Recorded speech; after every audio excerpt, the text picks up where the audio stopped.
नमस्कार दोस्तों, MD study point में आप सभी का स्वागत है। दोस्तों, आज की इस क्लास में हम समझेंगे 12th क्लास की पॉलिटिकल साइंस की सेकंड बुक का चैप्टर 1 राष्ट्र निर्माण की चुनौतियां। दोस्तों, अगर आपने इस चैप्टर का पार्ट 1 नहीं देखा तो एक बार जाकर देख लीजिए, लिंक मैंने डिस्क्रिप्शन में दे रखा है। तो चलिए दोस्तों, आज की इस क्लास को शुरू करते हैं। दोस्तों, पहले हम समझते हैं कि रजवाड़े किसे कहते हैं। दोस्तों, आजादी से पहले भारत दो भागों में बटा हुआ था, ब्रिटिश प्रांत और रजवाड़े। ब्रिटिश प्रांत वे क्षेत्र हुआ करते थे यहाँ पर अंग्रेजों का सीधा नियंत्रण था, डायरेक्ट अंग्रेज राज करते थे। जहां पर उन क्षेत्रों को ब्रिटिश प्रांत कहा जाता था। और रजवाड़े वे क्षेत्र हुआ करते थे यहाँ पर राजा लोग अंग्रेजों के अधीन रहकर, अंग्रेजों के गुलाम रहकर शासन करते थे। इस प्रकार से भारत आजादी से पहले दो भागों में बटा हुआ था। दोस्तों, जब भारत को आजादी मिली उस समय भारत में 565 रजवाड़े थे। इन रजवाड़ों को भारत में किस प्रकार से शामिल किया गया, इनके बारे में समझते हैं कि रजवाड़ों का विलय भारत में कैसे हुआ। दोस्तों, आजादी से पहले अंग्रेजों ने पूरे भारत में ये घोषणा कर दी थी कि भारत के आजाद होते ही भारत में जितने भी रजवाड़े हैं वे सभी आजाद हो जाएंगे।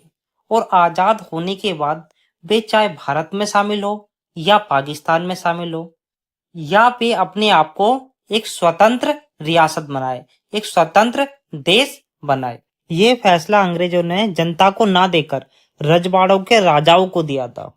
जब भारत आजाद हुआ तो आजादी के बाद ये समस्या एक गंभीर समस्या बनकर भारत के सामने आई। सबसे पहले त्रावणकोर के राजा ने अपने आप को स्वतंत्र रखने की मांग करी। दोस्तों, उस समय त्रावणकोर केरल राज्य का हिस्सा हुआ करता था। दोस्तों, अगले दिन ही हैदराबाद के निजाम ने भी यह घोषणा कर दी कि वह हैदराबाद को एक स्वतंत्र रियासत बनाएगा। दोस्तों, फिर धीरे धीरे भोपाल के नवाब और देश के कई अन्य रजवाड़े अपने आप को एक स्वतंत्र रियासत बनाने की मांग करने लगे। दोस्तों, उस समय भारत में 565 रजवाड़े हुआ करते थे। अगर ये रजवाड़े भारत से अलग होते और अपने आप को एक स्वतंत्र रियासत बनाते तो दोस्तों भारत कई सारे छोटे छोटे टुकड़ों में बंट जाता।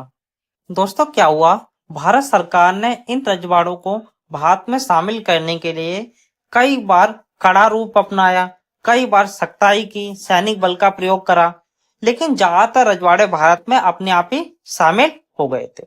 दोस्तों इस प्रकार से भारत में रजवाड़ों का विलय हुआ था। दोस्तों, इन रजवाड़ों को भारत में शामिल करने में सबसे महत्वपूर्ण भूमिका वल्लभ भाई पटेल के द्वारा निभाई गई थी। दोस्तों, 4 ऐसे रजवाड़े थे जिन्हें भारत में शामिल करने के लिए भारतीय नेताओं को थोड़ी समस्याओं का सामना करना पड़ा था।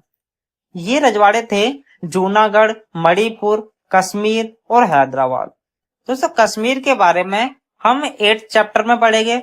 बाकी 3 रजवाड़ों के बारे में इसी चैप्टर में पढ़ेंगे विस्तार से, किस प्रकार से इन रजवाड़ों का भारत में विलय हुआ था।